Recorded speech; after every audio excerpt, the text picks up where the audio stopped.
Harper Tournament Day 2, we pick things up with the host boys team taking on Medina. As if the horn size inside wasn't enough, Josh Talavera showing his range from deep that helped spark a Harper run that pulled away in the second quarter.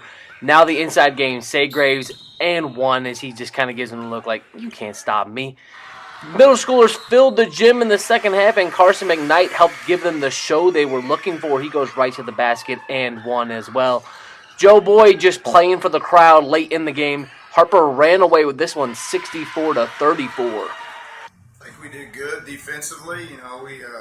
Morning games, you never know what you're going to get. And, we had some turnovers that I didn't care for, and we missed some easy shots on the basket. But the overall team effort was good, and, we did some things well for sure.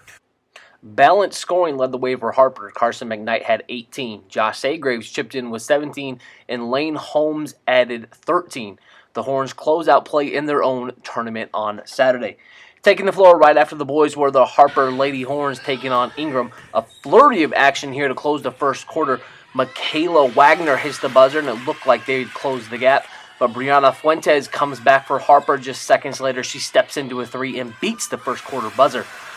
Ingram kept around by their defense and going to the basket.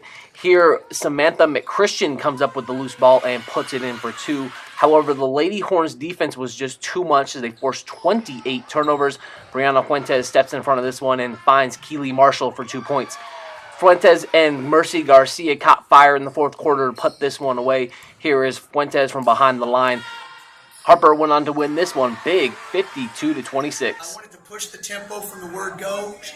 So we went red to red, tried to press and trap as much as we could to get the tempo going. Led to a few more mistakes than we needed really on the offensive end in the first half, but with that being said, we had a 21-12 lead, I think, going into halftime, or 21-9 lead going into halftime. We played another really good 4 quarters of defense. Keely Marshall led all scorers with 13 points. Fuentes had 12. Most of hers came from behind the line. Macy Piper led Ingram with 7 points.